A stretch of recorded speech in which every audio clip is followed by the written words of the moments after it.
All right, good evening, everyone. Joe Quills here with you on a Tuesday night here on the Philly Guy Speaks here on Twitch. Welcome in, everybody, and hope everybody's having a great week out there so far.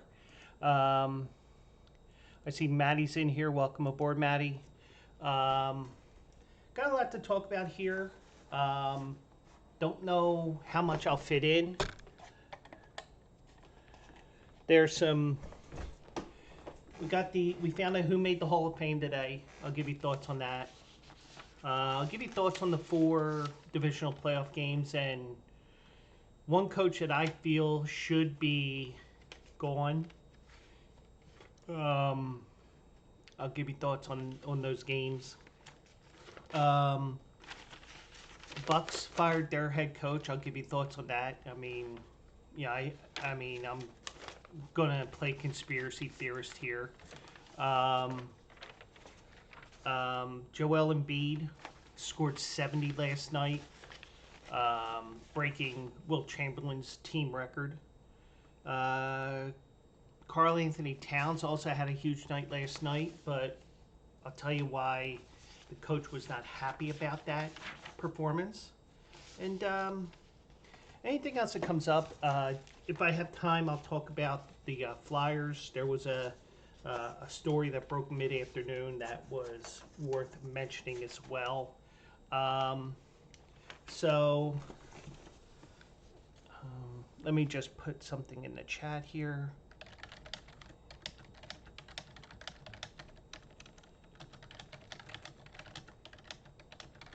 There we go. So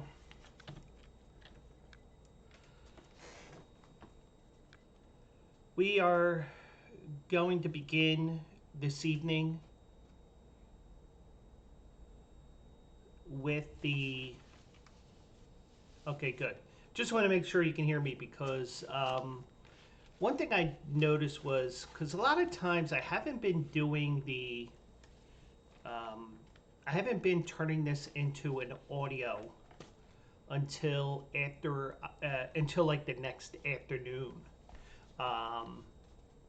But when I hear the first part, there's a bad echo. And I think I figured out what I had to do, and I think I fixed it finally. So, yay me. Still got a ton of other stuff to do. But,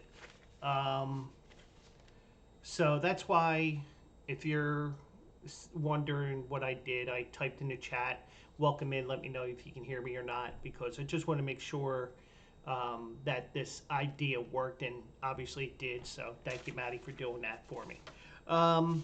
Let's begin with some baseball. We're in the throes of the NFL playoffs. Everybody's scoring a crap ton of points. And hockey season, college basketball season, where I've been making money left and right. Even though I did hit an NFL same game parlay Sunday night, but the real news came out today, and this is the annual rite of passage to your final home in baseball history. That's the Baseball Hall of Fame, and we have three guys who made it in. Adrian Beltre, played for 5 different teams. I will personally say most notably with the Texas Rangers because that's where he solidified his Hall of Fame career, getting over 3,000 hits, over 400 home runs, I think it was.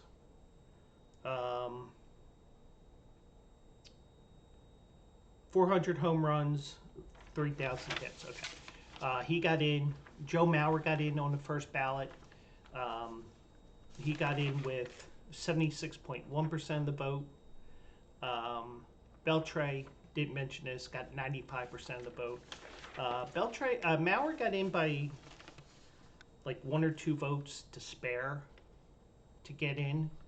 And the third, who was in his 6th year, in his 6th attempt at making the Hall of Fame, is Todd Helton.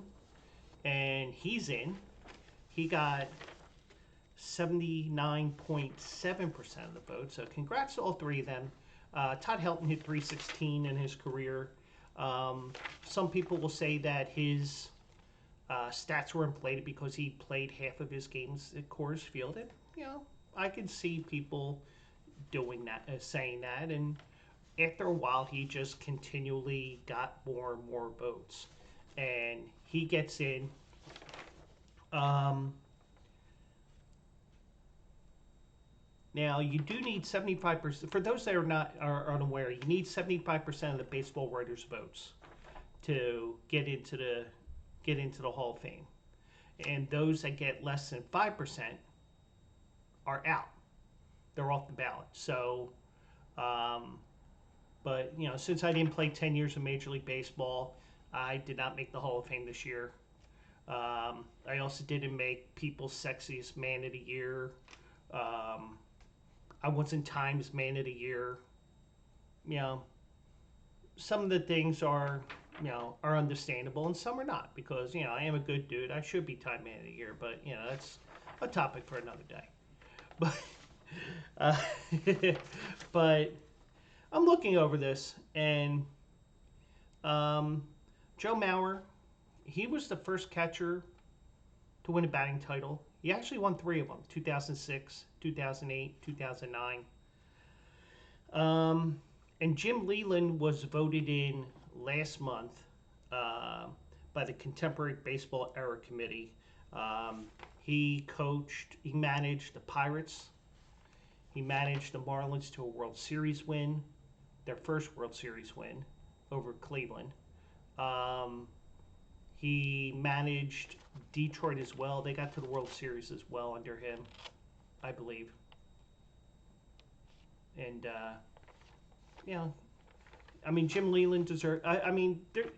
You can argue. You can't argue against any of these 4 people that are going in. Some people that just missed.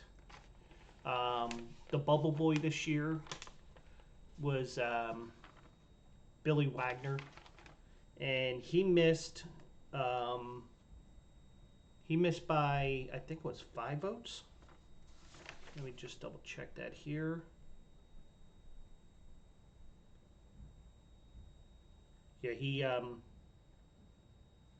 he just fell short. He had 73.8% of the vote, and I was thinking, we might get 4 people in this year, because one thing that we're getting over the last year or two is we're getting more and more transparency with these votes, and some people do want the transparency. Some people don't. But it looked like Billy Wagner was going to get in, and he just missed. And his is a case where he's just going up the ladder.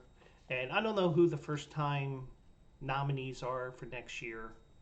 I didn't look it up because I was watching the Bleacher Brothers show. Not only is it on the Tony Bruno Sports app now, it's also in the Bleacher Brothers YouTube page. And I was watching that tonight and cracking a few jokes and stuff like that. But Billy Wagner just missed it. Gary Sheffield received 63.9% support in his 10th and final year of the ballot. He doesn't get in. Some people say it's because of Balco, and from what I understood in the Bleacher Brothers show was he did have ties to Balco, except he was paying with cash, so you can't trace it as well. Andrew Jones got 61.6% of the vote. Carlos Beltran 57.1%. They received more than half the votes, and they went upwards as well.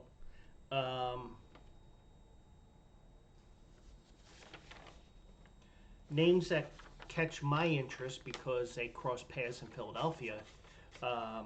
Chase Utley got 28.8% of the votes. I think that's his first year, so that's a good start. Jimmy Rollins got 14.8% of the vote. Let me just check that Chase Utley thing here, because I want to make sure I'm right here, because for some reason I'm thinking one over the other has a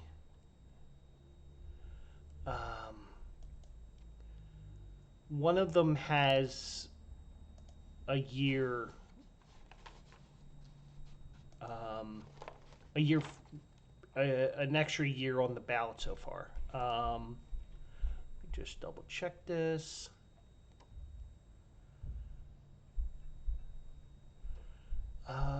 Utley's first year got 28.8% of the vote, so that's usually a good number for those that don't get in on the first ballot.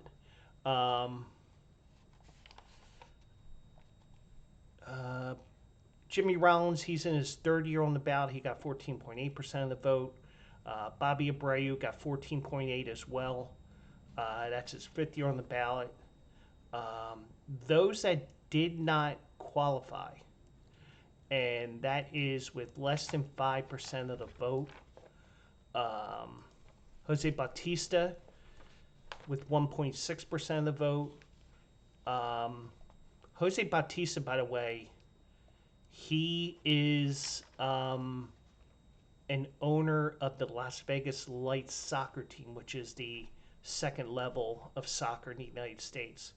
Victor Martinez got 1.6.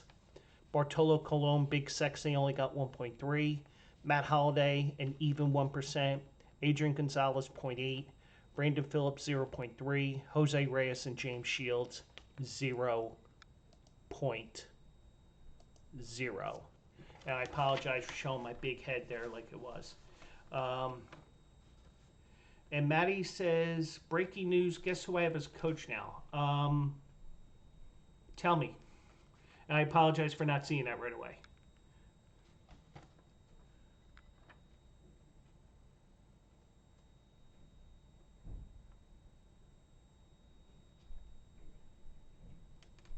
Is that official? Because last I heard on Bleacher Brothers was that he is in talks. Now, I might have missed something within the last hour or so, and I don't even know where my phone is.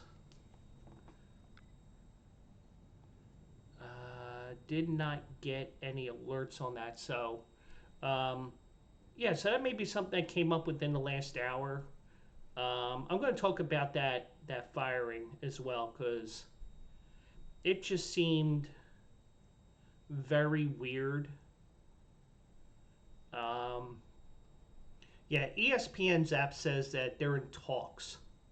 So, yeah, well, I'll talk more about that when I get to the NBA here. I'll give you some thoughts on that from an outsider perspective, from somebody who's in Pennsylvania versus the Milwaukee area. So, going back to this, Helton's support for the Hall of Fame increased dramatically over the last couple of years, from 52% in 22, 72.2 last year, to 79.7 to get in. Billy Wagner, who just missed, he went from 51% in 22 to 68.1 in 2023, but fell short with 73.8. Like I said, I don't know who are the new players on the ballot. So I apologize for not researching that, but we'll see what happens over the next 12 months here. Let me see here. Anything else I need here? So, and you can tell I printed this up tonight. So, yeah. So,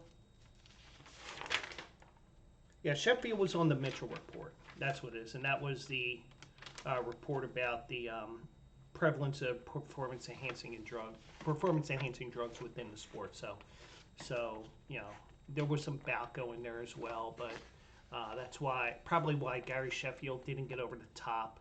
So that annual rite of passage has come and gone, and now we get ready for pitchers and catchers to report in a couple of weeks. The first spring training game is February 22nd. Uh, um, Dodgers and Padres will play that first game, and that's because they play each other over in Japan to start the season in the middle of March. Um, so be interesting to see what happens with that. So on to the NFL here, and we're down to our final four. Ravens will face the Chiefs, and we have San Francisco and the Lions. And the Lions are trying to win their first road game in the playoffs since they beat the Niners back in 1957.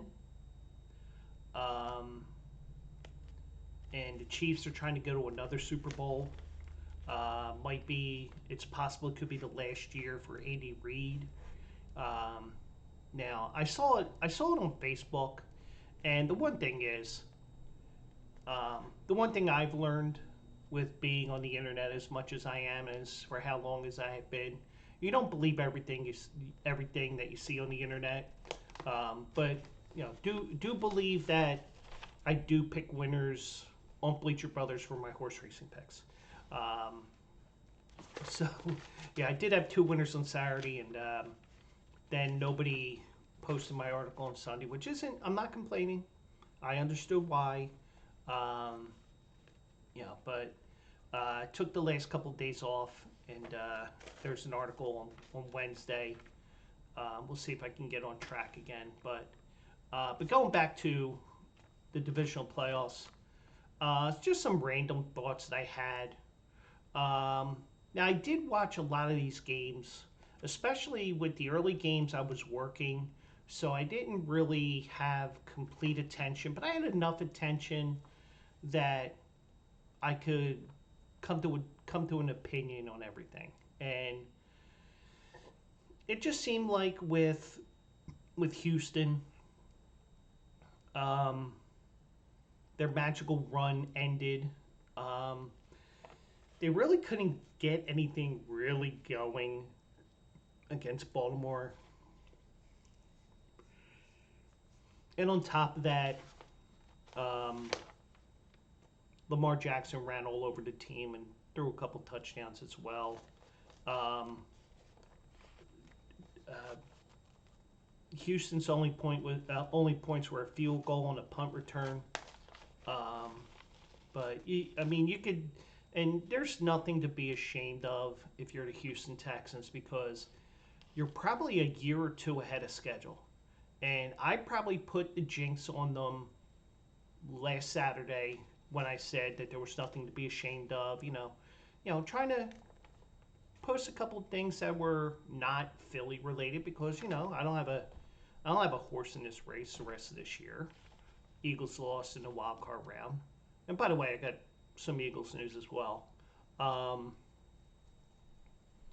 But when I look at the Houston Texans, I really think that they have a potential of being a Super Bowl team next year. Now, you don't have rookies getting to the Super Bowl. And when I picked that game, I thought, Baltimore's going to win this. But I thought, maybe Houston keeps it close. But I think that being in the cold did play a part. Because remember, Houston is a fairly warm city most of the year. And now, it wasn't Miami going to Kansas City cold. But, you really can't prepare warm weather team playing in the cold. And it was also a crappy day weather-wise as well. So, Houston has nothing to be ashamed of. They can be proud for the season that they had, the unexpected 10-7 season, winning the AFC South. And, they're a team to look out for. And, I would not be surprised if Houston and Jacksonville turns into a real feud over the next couple of years. I mean, yeah, they've been in the same division for 20 years, but I think that now that both teams are good, you can really amp up that rivalry with teams playing for division titles and wild card berths and everything like that. So Baltimore gets to host the AFC Championship game for the first time in franchise history. All the other times they have, it's been on the road. But they will have to face Kansas City. And I'll get to that in a few moments, but I'm going in order of the games that were played. So Green Bay and San Francisco. I watched that with SJ's crew, Maddie, Brian. I think we had a few others in there as well. But watching that game, Green Bay really came out and they kept it. They stayed in the game the whole time, but San Francisco lost Deebo Samuel to an injury, but they still were in the game and they still had enough weapons. And they got in. I mean, the San Francisco 49ers, they really have an advantage of being able to have all these weapons because they have Mr. Irrelevant Brock Purdy being the starting quarterback. So because he's only making, I think, around league minimum. I'm not going to look up the salary, but let's pretend it is league minimum. All that money that will go to him in a year or two when his initial contract is up, because in the NFL, if you're a first rounder, your contract is for 5 years, but that fifth year is an option year. The team can say, no, we're not exercising that option. Like, for example, Milf Hunter, Zach Wilson of the Jets. But you do have somebody like Brock Purdy, which you're going to opt into the fourth year of his contract and try to sign him to a long-term deal. And the thing is with the salary cap the way it is, and I'll get to that comment in a second, Matty. But I think that because Brock Purdy is making that league minimum, that really helps the offense and even the defense, because you can get those extra star power players at a little bit of a higher cost, because the guy who gets the most money on your team once he's a veteran is making about minimum. And Matty did have a good point here. His Packers played their hearts out, agreed. And as much as they could till the end, now Love will learn from the mistakes he made. Yeah. And also, it was a crappy night in San Francisco. It was raining the whole night. Weather wasn't really a factor despite the rain falling. But he did have 2 interceptions. The interception at the end of the game, intents and purposes, was the end of the game. He actually made a rookie mistake. And if you think about it, he is essentially a rookie quarterback, even though it was his 4th year in the league, because he sat behind Aaron Rodgers for 3 years. And sometimes even with, trying to throw the ball 40 yards downfield, crossfield, and stuff like that against his body and all that stuff, it wasn't a smart play. But the one thing I will say is, a lot of times when you get to that portion of the game, it does look like a rookie mistake. And I don't think and I am contradicting what I'm saying here, because, he did play the whole year.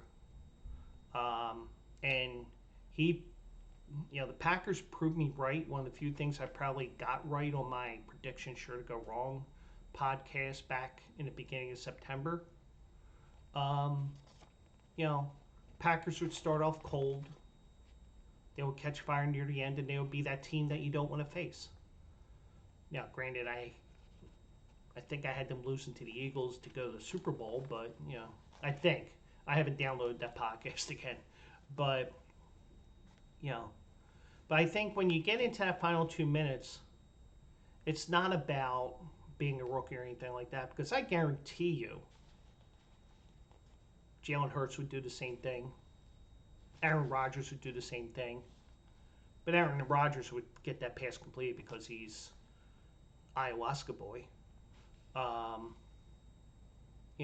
Patrick Mahomes would probably do it left-handed and do it. But, you get the idea.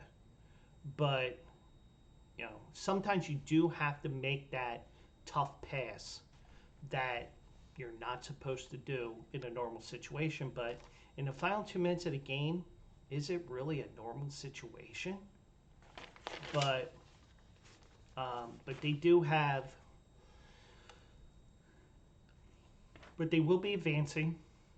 They'll be taking on, the Niners will be advancing. And once again, for the Packers, even though they've won numerous titles, Super Bowls, NFL championships before the Super Bowl, they got a bright future as well. And I foresee over the next couple of years, you could potentially see Green Bay and Detroit for the next couple of years fighting for that division title. Maybe, and also Chicago's starting to get a little bit, Chicago turned things around a little bit, but not completely. And Minnesota, we'll see what happens with them, because they got to make a decision on Kirk Cousins, and if they don't bring him back, they're probably going to be destined for the basement for the next couple of years. So the first game on Sunday was Detroit and Tampa, and I need to turn my ringer off.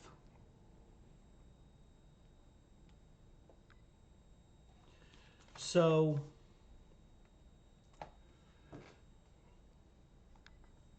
I was watching that game while I was working, and it was a close game, just like I thought it would. And it was a back and forth game. Detroit ends up winning 31-23. I lost my pick there because I picked Tampa Bay on the show Thursday night. The line was 6.5, I believe, when I picked it. And if they got the 2-point conversion, it would have been a 6-point game. But there was one thing that I didn't realize because I was working. And my good friend Nick in Vegas, he's a Tampa Bay fan. He was the first, I believe, that I saw it from. Now, mind you, I guarantee you there was probably 1 million people on Facebook, on Twitter, on Threads, on Twitch, who said, "You have one timeout. Why didn't you call a timeout?" Well, Todd Bowles, who seems a little arrogant to me,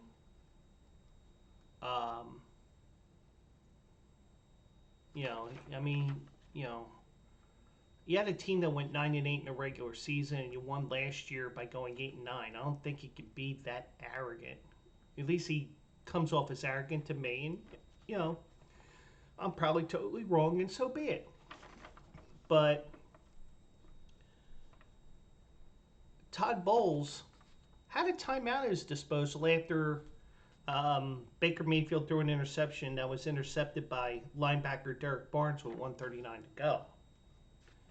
Well, I can understand not calling the timeout, or, we've seen crazier things. And the one thing is, with the city of Philadelphia, about the original Miracle at the Meadowlands, which at that time, no one even knew victory formation, taking a knee, anything like that, because you still ran the ball. And you know the play where Joe Pisarcik, future Eagle, was with the Giants. Tried to hand off to Larry Zonka. They botched the handoff, fumble, and Herman Edwards picks it up and goes for a touchdown to win the game for the Eagles. But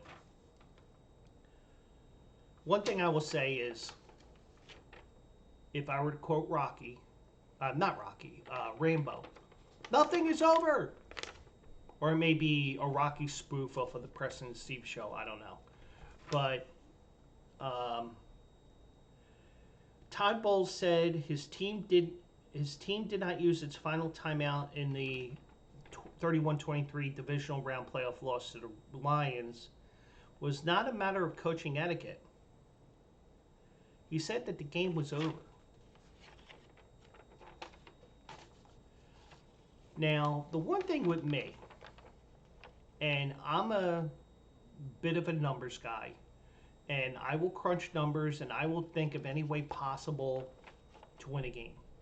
And once I saw this and I realized what people were saying and looking at things a little more and actually printing this out, and the one thing I had to say is, even with me when I was a little kid, and I remember we were playing stickball in the schoolyard, and stickball is just a, little fun baseball game that you play, whatever. But we were playing baseball the one day in the schoolyard, and it was a one-run game, and my teammates are saying, "Oh, this game's over," and that pissed me off because at that time, all I want to do is win. And, it doesn't matter what it is. But the one thing is, when you get older, you do what you can to win, but you respect the other team when you lose. Now, but the one thing that annoys me is when teams don't give it their all. Now, just to let you guys know what happened during this game in the final minute and a half, Jared Goff proceeded to take a knee on 3 consecutive snaps, with this final kneel down at 37 seconds. Center Frank Ragnow snapped the ball with 14 seconds left on the play clock. Now, the one thing is, I think what happened here was the Detroit Lions were so happy for their crowd that they finally got to an NFC Championship game. They won 2 games at home. They thanked the Dallas Cowboys for choking in the wild card round, that they got that second home game when they could have gone to Dallas. They did not manage the clock that well, because technically at 1:37 left, and this is me thinking analytically, with all the numbers and stuff like that. Okay, snap at 1:37. You take 40 seconds off the clock. You got 57 seconds left. Okay. Snap it again. Another 40 seconds. 17 seconds left. Snap it again. There's probably about 13, 14 seconds left. Gage, welcome in. So you're talking about 15 seconds left in the game, give or take a couple of seconds. But for some reason, they took three quick snaps and still had 37 seconds left on the clock.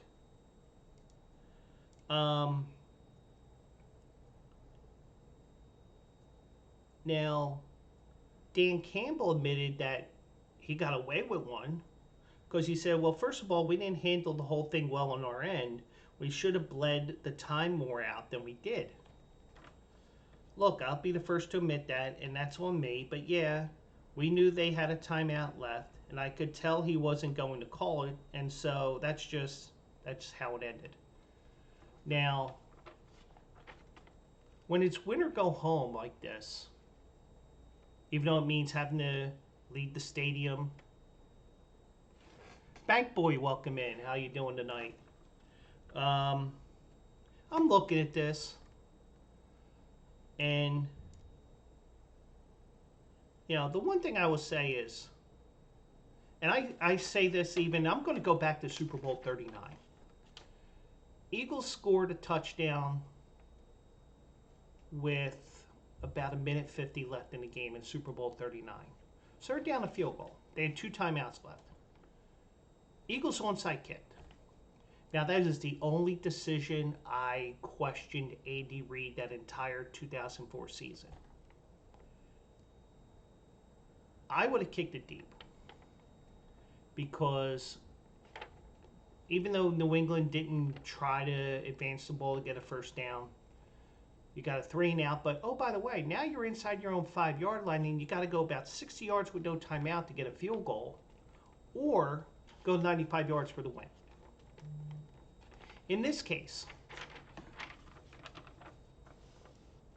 you take advantage of the fact that Detroit messed up and they mismanaged the clock, and you call that timeout, and you have them kick that field goal or punt it away. And the thing is, if Detroit really wanted to, if Tampa Bay called that timeout, Detroit could have taken a delayed game penalty, but one thing you don't realize is in the NFL, and I think you do this in college too, but I don't pay attention enough to college football in terms of, oh, you can do that, those type of calls. You could decline a delayed game penalty. Say they were about the 35-yard line, 30, 35, something in that range. And they had Michael Badgley, who could have kicked the field goal and put the game out of reach. But if he misses the field goal, you only got to go 60 yards to tie the game with about 30 seconds left. Because the Lions mismanaged that clock. And I don't know about you, the fact that Todd Bowles did not use his timeout because, they could kick a field goal, make an 11-point game, and the game is over, that to me is a fireable offense. When I see that, I don't know what he's thinking, but he's a Temple alum. He got himself up to the Temple Challenge, and Temple isn't that tough of a school. Even though they got a good communications program and a good dental school and all that stuff. Some of the things here on this article that I printed up tonight. The Lions could have attempted the long field goal or punted. There's no guarantee that Michael Badgley would have made the kick from 49 yards out.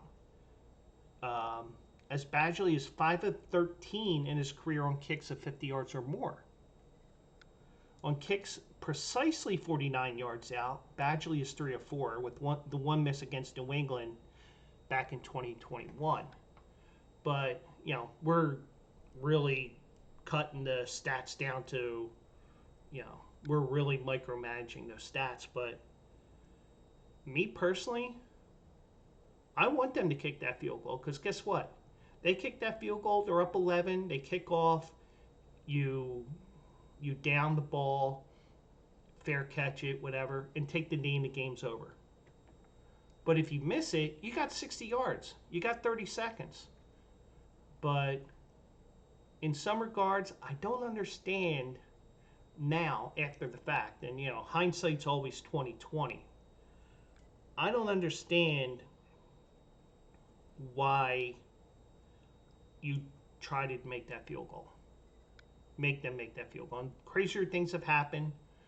And one thing I didn't mention with the Green Bay game was Anders Carlson missed a field goal. He hooked it, and that led to San Francisco winning the game. And and I'm the type of person that wants to prove that theory wrong about the Super Bowl logos over the last couple of years, where 2 years ago, Super Bowl 56, I had to think the numbers. 56 was yellow and orange, so it was Cincinnati and the Rams. Okay, coincidence. Last year was Eagles and Chiefs. It was a setting sun type of situation where it was green and red involved. Okay, now we have to start worrying, and somebody decided to leak a script. This year, the colors are red and purple. How you get red and purple with Vegas, I don't know, whatever. But the two of the four teams that are left, San Francisco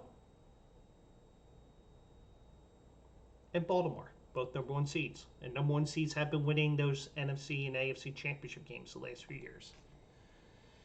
But you do have Kansas City in the mix, which can upset the apple cart. Or we could see the Lions shock the world and get to the Super Bowl for the first time ever in their first championship appearance in over 60 years. But I don't really, I mean, and I posted in SJ's Discord, and I was trying to stir up some controversy because I tend to do that every once in a while, more privately on my Facebook page than anything else. But I occasionally do things, just to see if I can get a couple of bites. Like, for example, one bite that I always get on Twitter is when I start bashing former manager Charlie Manuel of the Phillies. But little things like this, it didn't get a bite. Well, it did get a bite. One guy did mention on SJ's Discord server that the it's just whatever he said. I forget what he said, but it was just proving my point wrong. And I'm just trying to grasp at straws and trying to start something. And it's a year away. And personally, I like the Houston Texans right now for the AFC next year, as of right now. But and maybe I put an early wager on Houston when I'm out in Vegas in 2 weeks. I will be out there for like 9 days. My bank accounts are going to be hurting after that trip, let me tell you. But remember that Anders Carlson kick, because I'm going to be talking about that Chiefs Kansas City game, or Chiefs Bills game. And if I had my soundboard, I'd give myself one of those, bump, bump, ba-dum. But I don't have it set up yet. Probably will have it set up next week, because changing some hardware around. And one thing I did talk about with one of my buddies a couple of weeks ago is eventually over the next couple of months, I may be adding a third episode a week. And my buddy Mike and I will be doing one show a week as well, on his schedule. I mean, he knows my schedule pretty much. But I have the dining room table behind me.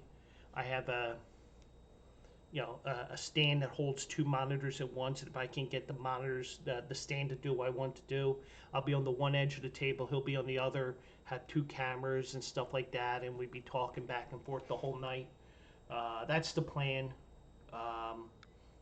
Whether that happens or not, I don't know. But, I have a lot of work that I do between my real job, writing for Bleacher Brothers, doing my horse racing articles, and this, and my podcast and stream. And, the latter two are for the love of sports. My real job is for the money. But if it happens that this leads to money, then great. Bye-bye real job. But, I do need a ton of money and medical and all that stuff. So, but now, Buffalo and Kansas City. Now, first of all, one thing I question, and this is partially because I know how Eagles fans are, and it's like, oh no, what do we do now? I'm wondering how much trash talk was going on between the Buffalo fans behind the Chiefs bench and also with the Chiefs. And Buffalo's a very passionate crowd, and they're crazy because you've seen the Bills Mafia before the game breaking tables, setting themselves on fire, all that stuff. You name it, they've probably done it.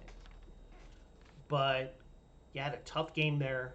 Kansas City, Patrick Mahomes' first true road game after 17 games in the playoffs. Chiefs ended up winning 27-24. I did hit a same game parlay on there. But Tyler Bass, in the wind and everything else, badly missed a field goal wide right, which led to Kansas City advancing to the AFC Championship for the 6th straight year. And the one thing, and I get it, fans are pissed off, but sometimes you need to realize there's more to life than just a football game. I know, me personally, and those that do know, I did lose my father back in November, and the last 6 months were rough on me because basically I didn't know which direction I was going when I was going to visit him. Was I going to the rehab he was at? Am I going to the hospital? If so, what hospital? But, things like that really bring a reality check to people. And, yeah, I get it. These football players make millions of dollars. And I don't know what Tyler Bass's salary is, nor do I care. But, to have him have to deactivate his social media because a bunch of idiots are giving him a bunch of crap because he missed a field goal, which probably looked like more wind than anything else. He didn't compensate for the wind enough, or maybe Mother Nature had a big gust of wind there as the ball was in the air and made it go 20 miles to the right. But it just seemed like it was a game that Kansas City should have lost. And they should have won too. Buffalo got a big break when they had that fumble through the end zone, and of course now people want to change the rule again because it's too harsh. No, you lose the ball through the end zone, you deserve to lose the ball and all that stuff, at least in my opinion. But Buffalo is jinxed, plain and simple, and their window is closing fast. With the close game, we didn't get to see Stephon Diggs throwing a hissy fit on the bench. At least he didn't in the final minute and a half from what I saw. But and you know what? For the most part, I don't blame Buffalo for throwing snowballs on the Chiefs. Now, granted, if you think about it, they got hit with feet upon feet of snow. And the only reason why they got hit with so much snow is because that area of New York, Orchard Park, gets hit hard with lake effect snow. And with the way that the winter was exceptionally warm so far, the lakes didn't freeze over in time. And as a result, you got a 2, 3, 4 foot snowstorm. You had to close the roads. The governor had to close the roads in that area of the state, so they couldn't get into the stadium Now, granted, they got hit with another storm. They got as much done as they could, but you know, um, it's a tough loss for Buffalo. Tough way to end their season after they did everything they could to bounce back into the race after they lost to the Eagles uh, to go 6-6. They did bounce back and they did win the division. Um, but you got to wonder if the Buffalo franchise is really jinxed because um, they had their chances. They had a chance to send the game to overtime. They had a chance to play the first overtime with the new rules where each team in the playoffs gets a full possession. Well, gets a possession. So if Kansas City got the ball first, they got a touchdown. Well, we get to match it because you guys did that to us last year or 2 years ago. So you had an opportunity to see those new rules at work. Didn't happen. But, Kansas City advances to play Baltimore. Detroit and San Francisco. I believe that the Chiefs and Baltimore is the early game, if I'm not mistaken, because the NFC Championship was the late game. The NFC game was the early game last year, but I am going to check that for you. Um,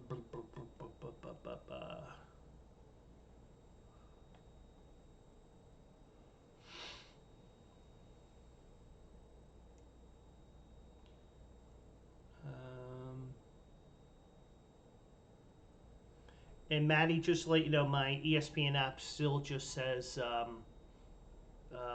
Doc Rivers is in talks with the Bucks. So maybe because you're in that part of the country, you already got the word that he is going to be the head coach.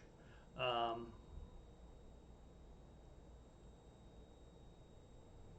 yes, AFC is the early game, NFC is the night game. So the AFC plays at 3, NFC plays at 6:40. I'll have my picks on Thursday night. Last Thursday night's picks were not good.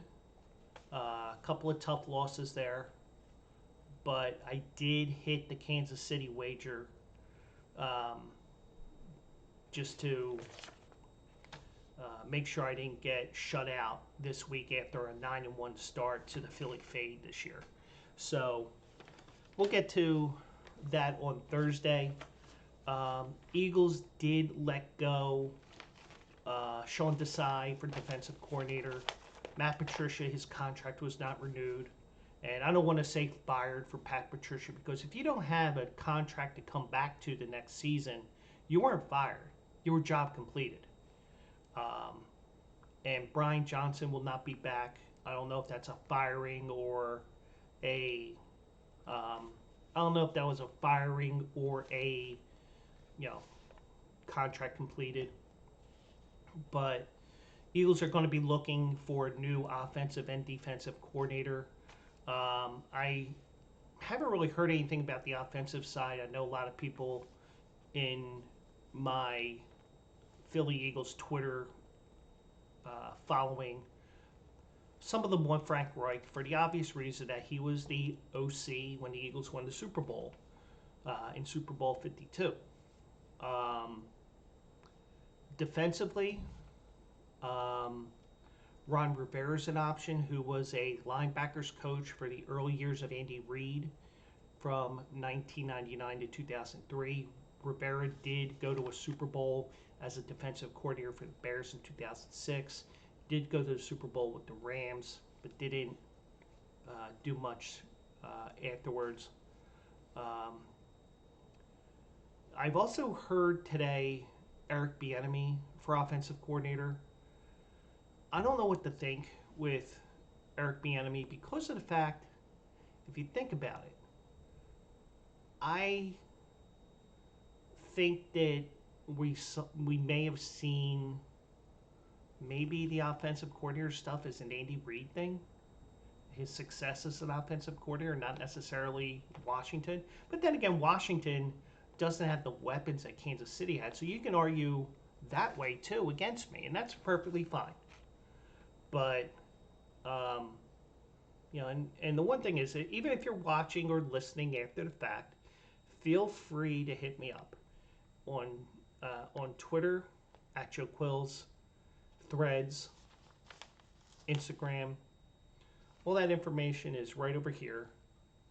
Um, if you're watching the video on YouTube, and if you're watching on YouTube, because I upload it like a day later, because oops, I forgot.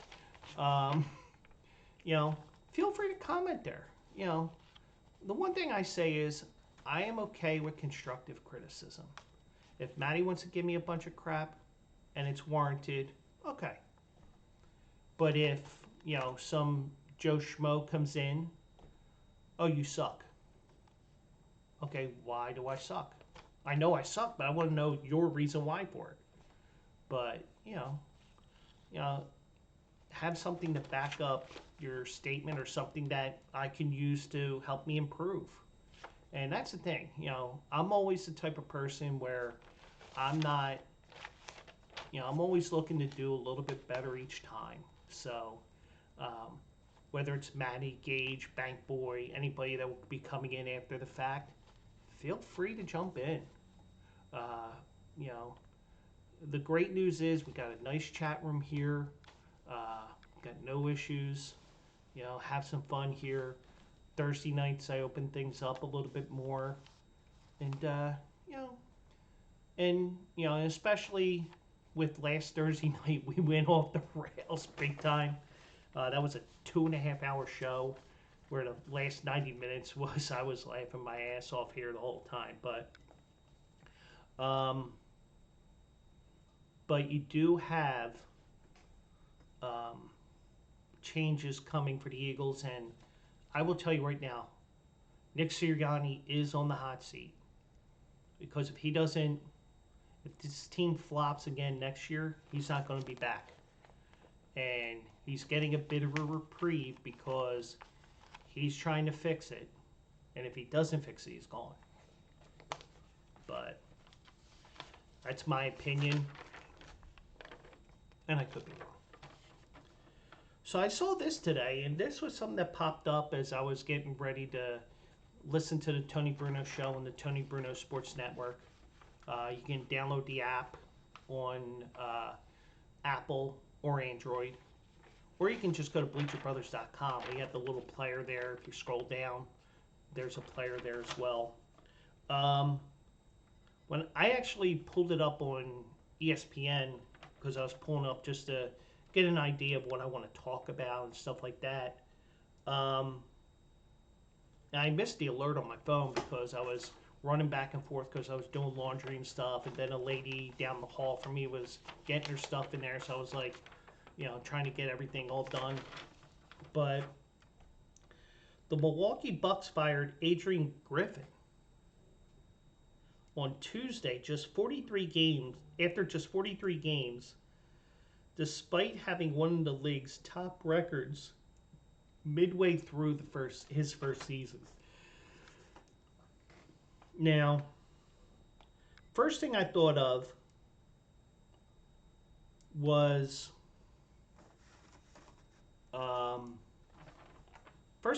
when I saw this was, what happened behind the scenes? Because when you're 30-13, did Giannis get reprimanded for telling a dad joke? Damian Lillard, did he stop rapping because he is Dame Dollar?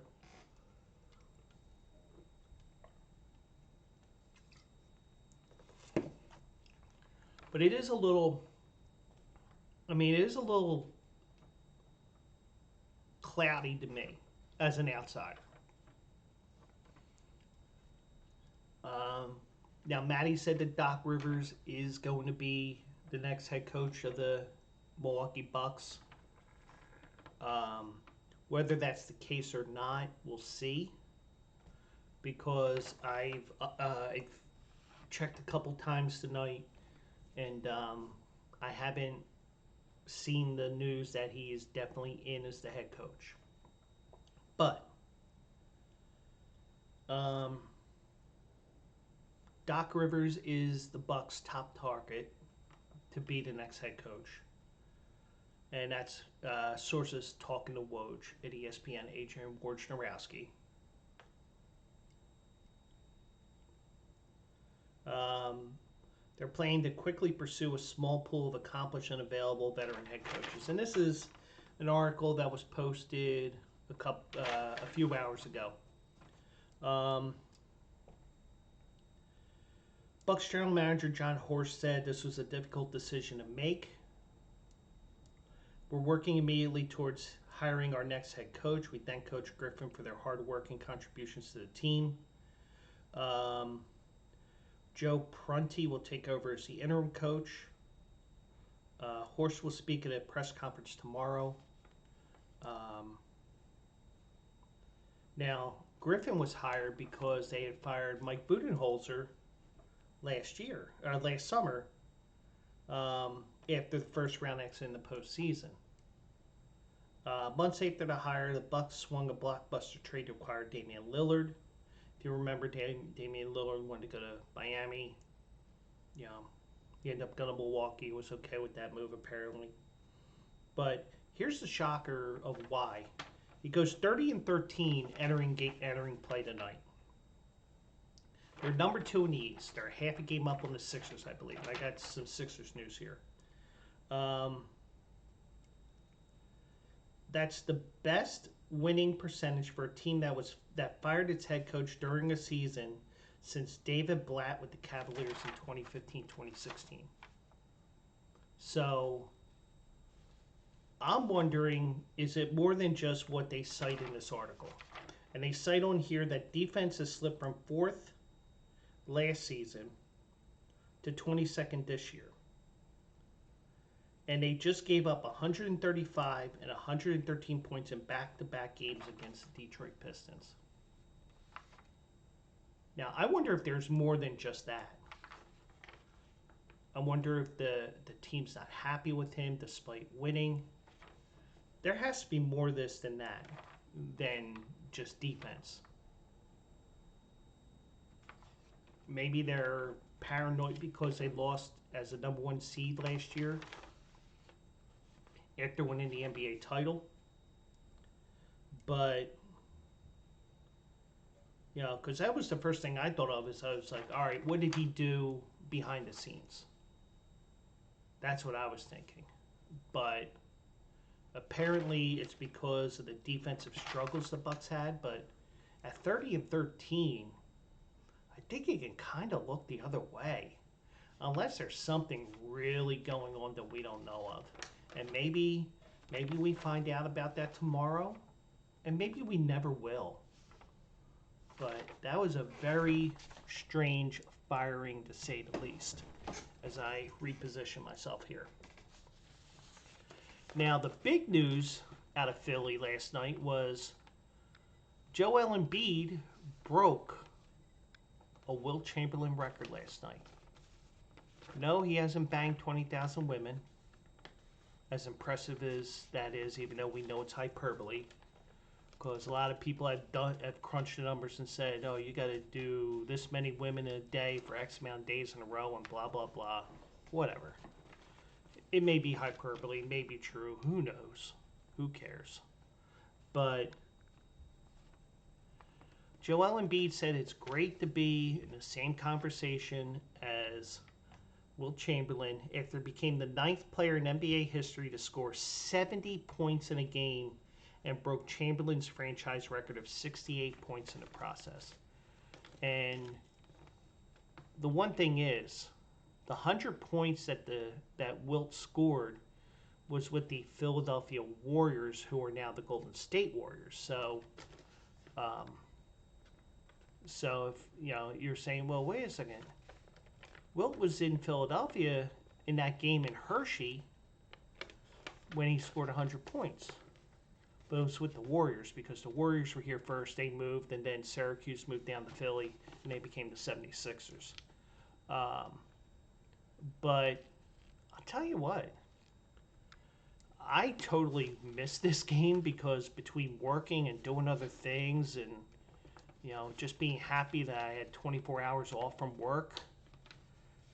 I was just sitting. I was just sitting here doing different things, and next thing you know, I see the alert. I'm like, 70 points, and I totally whiffed on watching the game. I probably would have been going crazy because I mean, with the way the NBA is becoming, where you get somebody is bound to get a ton of points, and we've seen it a few times over the last couple of years. And we also see that Indiana can't play defense to save their lives, even though Indiana wasn't involved in this game. Points are up over the last couple of years with some of the rule changes that they've had. But Embiid finished with 70 points, 7-0, 18 rebounds and 5 assists, a line that never happened in NBA history because not many people score 70 points.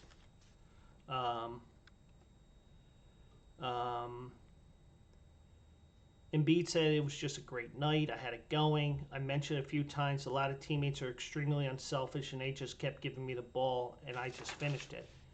And one thing that you will see here is, unlike the situation with Karl-Anthony Towns, this was a situation where he was trying to keep the other guys in the game and have them score, but they kept feeding him, and it's like one of those things where you're in the zone where you can't explain like all these things happening. And even Nick Nurse said that the time that it kind of hit me, I thought was the start of the third. I think he had a bucket and an and one like in the first minute, and I was like, wait a minute, he's already got like 37 or 38 or something like that. I was like, geez, that's a lot with the whole half to go. And Embiid did say, the only thing I told my teammates was, please just don't force it. Let's just play basketball. If I'm open, pass it, and if I'm not, make sure you make the right play. You know, the thing that we hear so many times in sports, playing the right way. And Embiid gets it. Matter of fact, his former coach, Brett Brown, is an assistant with San Antonio, and Victor Wembanyama, he had a game too, but got overshadowed by Embiid's 70. Victor Wembanyama had 33 points and 7 rebounds. And some people joke around and say, Wembanyama, put your ass into him, or whatever he said. And as soon as I saw that on SportsCenter or wherever I saw it, because I fell asleep in the rocker behind me last night and then I couldn't go back to sleep, the one thing I said was, he's joking around. And you know what? Even though they're joking around, sometimes you just get the motivation. And that was motivation all the motivation he needed. And he kept scoring and scoring and scoring. And sometimes you have those nights where you score 40, 50, 60, 70. Or in Kobe Bryant's case, back in 2006, ironically, on the 18th anniversary of that night, Kobe scored 81 points in a game. But the Sixers pulled Embiid in the beginning of the fourth quarter. They're thinking, all right, well, he's done. But you had Joel Embiid having to come back into the game because the Spurs are hanging around in the game. And, it wasn't like the case here with Karl-Anthony Towns with his 62-point night that everybody kept feeding him the ball. He kept saying, give me the ball, or whatever he was doing, that he got his coach so pissed off after the game that he called them, it was an absolute disgusting performance of defense and immature basketball in the game. And I saw that video, and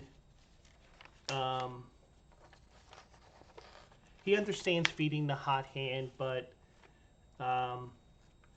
he felt like they weren't playing the right way, and it was disrespecting the game. So, and also, the Wolves blew a big lead against the Charlotte Hornets. So, you do have different things that happen, and two different reasons you get these large gains. It's sometimes you don't want to, you're trying not to score a ton of points, but it just happens. Or in this case, and this may be part of the reason why, because I did see this, the Milwaukee, the Minnesota Timberwolves were hearing that Joel Embiid had 50, he had 55, he had 60. Karl-Anthony Towns wanted to top that, because Karl-Anthony Towns and Joel Embiid do have a bit of a rivalry, even though I think it has calmed down a little bit. But, you see a guy scoring 60, 70 points, it's like, hey, I got 30, 40 points as well. Let's see what I can get. But you have to play in the context of the game. And it doesn't, the way that looks like, and the reason why he says the coach said what he said, Chris Finch, I understand why he said that, because they lost the game, and you have so much.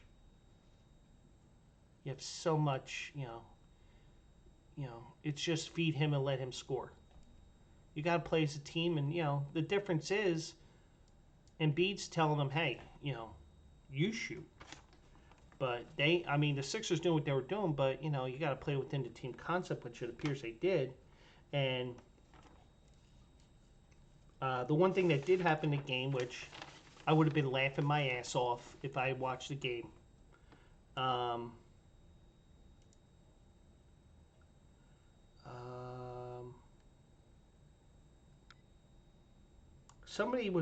Somebody tried to make a three. Oh.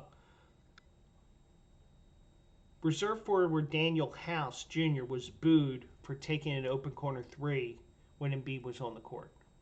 Now, I would have been laughing my ass off because, given the situation of the number of points in the game, I'm sure many of those fans have smartphones and they're looking up most points for a Sixer in a game, that sort of thing. And then you go to the website if you're not getting it through Google. But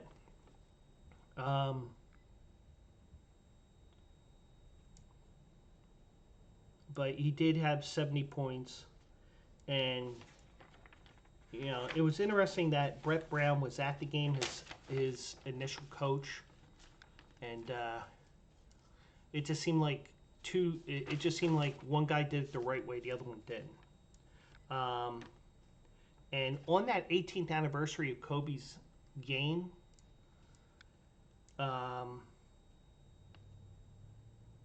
Embiid and Towns became the fourth pair of NBA players to each score at least 60 points on the same day, and the first since David Thompson, who scored 73 in a game, and George Gervin, who scored 63 in 1978 per ESPN Stats and Information. So, a lot of crazy stuff in the NBA last night, and it was on, ironically, the 18th anniversary of Kobe's 81-point game. And as much as I hated Kobe for all the stuff that he did, you got to admire what he did as a player, even if he didn't pass away tragically a couple years ago, and also finding out that he was an Eagles fan. And at least he got to see the Eagles win a Super Bowl. But kind of like if you think about it with Embiid, it was a tribute to Kobe Bryant in a way. But, it was an interesting thing to say. It was a very interesting thing to say the least. So, one final story here, and it's local to the Philadelphia Flyers. Carter Hart, the starting goalie for the Flyers, he is on an indefinite leave with the Flyers. Nothing is known about that. I have some suspicions of what this is, and I could be totally wrong. And I'm going to tread lightly on this because of the fact that I don't want to get my ass sued. But one of the things that popped up during the summer was because it was on a um,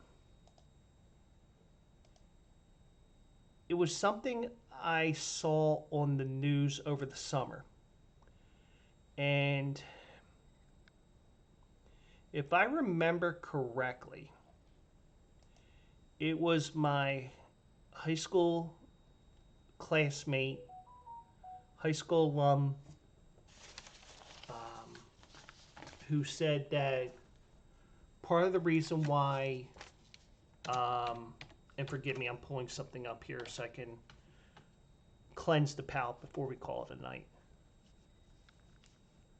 Um,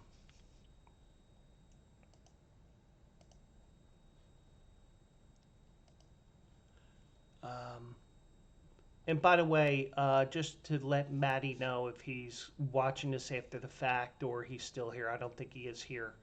Um, Bleacher Report uh, says that the Bucks are hiring Doc Rivers as the head coach. It's just that ESPN wasn't updating it because he was an employee at the time. But to go back to Carter Hart, as I'm cleansing the palate a little bit, cleanse the palate in a second, even though it's a sad story. Um, Carter Hart was a member of the 2018 Canadian junior hockey team. And I'm not sure if the leave of absence has to do with what happened at the 2018 juniors, but there was a sexual assault incident involved. Now, I don't know where he was with that or anything like that, but there may be something coming down the pipe with that. Keep an eye out for that just in case. I'm not making accusations that he did anything. I don't know what happened exactly, other than 5 people were involved in this. 5 Canadian juniors who were then junior players were involved with that. Whether that's the case, I don't know. But you also have, and it could be a million other things that are unrelated to this. And the big thing is right now is mental health. Some people legitimately have mental health issues and they seek the help that they get. And there are some that try to trudge through. I mean, I was in the latter for a while. Didn't know what was going on with me. I found out what the issue is: anxiety, depression, all that stuff. And I can tell you one thing: anxiety and depression is a mother effort. And I'm hoping, even though I don't hope that anybody has to take a indefinite leave of absence. But the one thing I will tell you guys is, if you have to take a mental health break for whatever reason, get that help. Sometimes it's the person you least expect that's going to help you. And if it's not the person that you want to give you that help, ask another person. Sometimes just talking to somebody helps. Me, sometimes I just, when my anxiety starts getting up, and it's been acting up on me lately, I know what I have to do. Like one time when my dad was having some issues in September, October, whatever it was, I just sat on the rocker behind me And I just sat there for 2 hours and did nothing. I just sat there. And that calmed everything down because I had nothing in my mind, nothing bothered me. And you know what? The thing is, what may work for me may not work for you. But you know what? You can actually, I mean, everybody can get help if they seek it, if they ask for it. You know, it's okay to not be okay. And I have good days and I have bad days. And everybody's going to have a different way of a coping mechanism to relieve some of that anxiety and depression and stress and everything. Me, I like to listen to a podcast every once in a while, a podcast or two, or some music.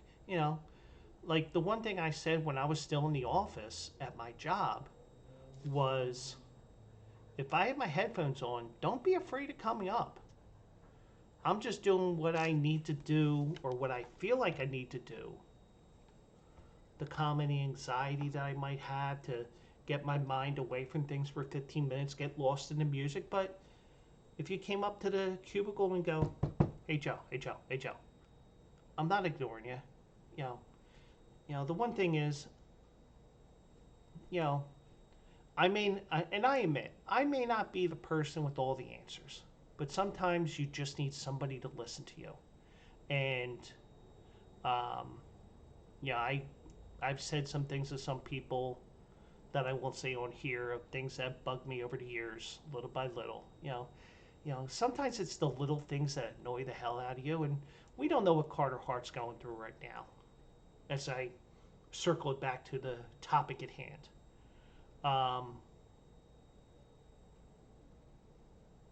the if the thing is, you have a right to privacy, and in a way, I hope it has nothing to do with that case in Canada, from the Canada junior team back in 2018. But whatever the issue is, I'm okay with not knowing what the issue is. And, one thing you see is whether, no matter what the situation is, athletes are human beings too. They're under a bunch of stress too. Maybe Carter Hart has an issue with John Tortorella. Who knows? Maybe it is that case. Maybe there's something going on in his personal life with his girlfriend or wife. Or maybe he has a kid and there's some sort of a family issue going on. Maybe there's an issue with a parent or a grandparent. I imagine his grandparents, if they're alive, are about 70 to 80 years old. Maybe he has extreme expectations for himself that are well beyond even what Flyers fans expect from him. Who knows? But whatever it is, he's seeking help. And whatever the issue is, it's a sign for all of us to say, hey, it's okay to take a break. It's okay to say, hey, I need help. Whether it's a peer, a friend, a family member, a professional, psychiatrist, psychologist, whomever. Because sometimes that little bit is what will help you in the long run. And, you can talk to me. It's just that, I'll listen to you guys and, I'll give a thought or two. But, I admit, some people say that they're mental health advocates. I won't call myself that. I'm not a person that likes to give myself titles. But you know what? That's something that I would want you to give me instead of me giving myself. It's kind of like giving yourself a nickname. it doesn't make sense for you to do it. Let somebody do it for you. Like, for example, the reason why I use Joe Quills on here is kind of like a tribute to my algebra teacher from freshman year in high school, because that's where it came from. You know, he's having, he's making algebra fun, freshman year algebra fun. He would be calling me Quills on. Come on, Quills. Come on, Quills. And it was, it's a funny thing. Probably something that would not fly in 2024. Unfortunately, he passed away quite a few years ago, because he was already at my high school for 45 years at the time, I think. But, I'm not going to give myself that title. And, I'm not bashing people that give themselves that title, or they've gone through some mental health issues, or, went through mental health classes on how to be that.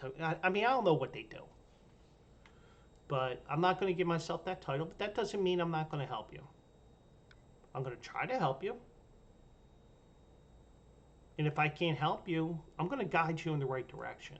So whatever happened to Carter Hart, I hope it resolves itself and he's back on the ice. But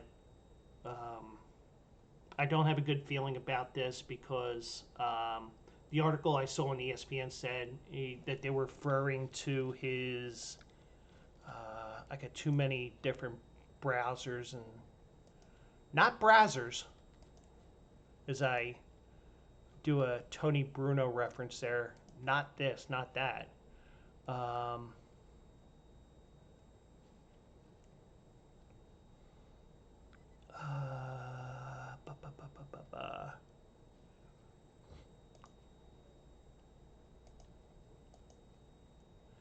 And it said here, messages sent to Hart's agent and his lawyer seeking comment or further clarification of the situation were not immediately returned. It does not have anything in regards to what I was mentioning about that 2018 incident during juniors, but the fact that they mentioned his lawyer as well, that gives me a clue that it may be something going on there. But anyways, one last thing before I close things up here. This is something that I'm going to spread the word on, because I was watching the Bleacher Brothers show on YouTube. And like I said before, you can watch that, or you can listen to that on bleacherbrothers.com, which is the group that I'm with. You can also go to download the Tony Bruno Sports Network app. Search Tony Bruno Sports Network. That'll bring it up. The one thing I do want to mention, I hope I do this right here. Hold on. And yes, I know the screen is black here, as I have way too many things going on here. Which one is it? It's this one. Okay.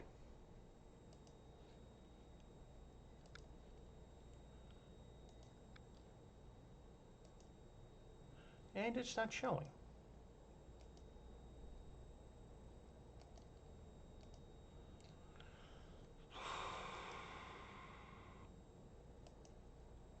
Okay, there we go. So I'm going to share my screen here, and this is a Bleacher Brothers story here that I became aware of tonight, and I'm going to zoom this out to 175% from 100%.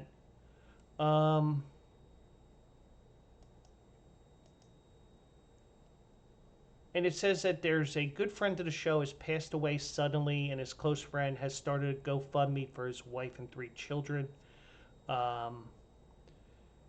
Everything helps, and Bleacher Brothers will match all donations up to $1,000 in the next 24 hours. Just let us know you donated and how much so we can match it.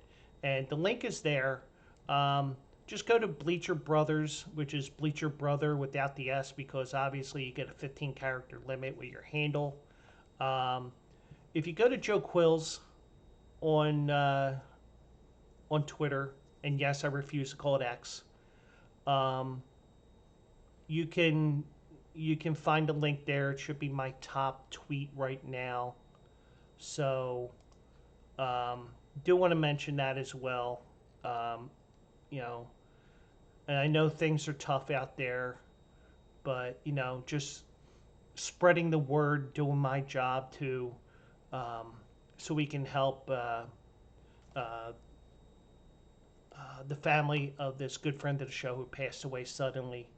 Um, I don't know who it was exactly in relation to the show, but it is a, you know, I went through a loss in November, and you know, Bleacher Brothers is going to match up to $1,000. So if you're um, if you're um, if you have the kindness, every little bit helps. It doesn't have to be the full 1,000.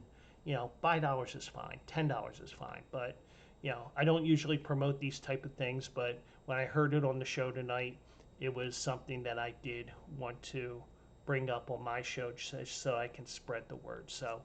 Um, so, and there is one other news from Milwaukee tonight, and that's Rhys Hoskins, the former Phillies first baseman, will be signing a 2-year, $34 million deal with an opt-out after 1 year. But this is going to be a crazy year in the NL Central where 85 wins could win the division. So probably more on that on Thursday if I remember, or depending upon all the news. So got a little sorbet there with the Rhys Hoskins signing, so that bad story.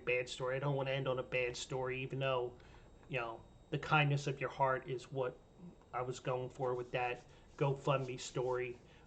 Go follow Bleacher Brothers at Bleacher Brother, no S on the end because of the number of characters that Twitter has for a handle.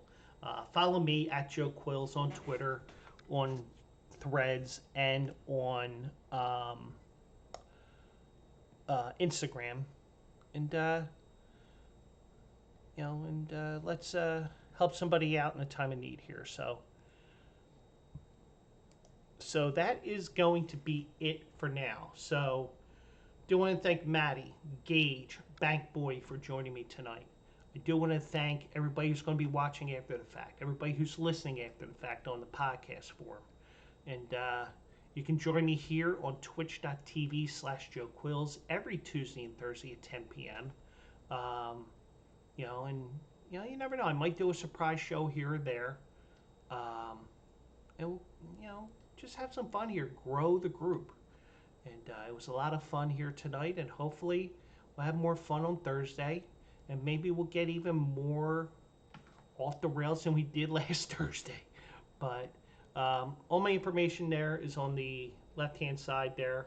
So if you're watching the video, my email's there, my Twitter handle, and the Bleacher Brothers website. So I am part of the Bleacher Brothers Network. Check out bleacherbrothers.com for all your sports needs. Check in my article tomorrow. I did write an article for the final race at Tampa Bay Downs. See if I can pick another winner. I did pick 2 winners in 5 races at Fairgrounds, but they were 2 heavy favorites, so you didn't make money. But maybe I get another long shot to come in at Tampa Bay Downs. Who knows? But anyways, that's it for now. Do want to thank everybody for joining me, and I will catch you Thursday night, 10 p.m. Eastern, 7 p.m. Pacific, for another edition of Philly Guy Speaks. And once again, I am part of Bleacher Brothers. Check out bleacherbrothers.com for all your sports needs. Good night, everybody.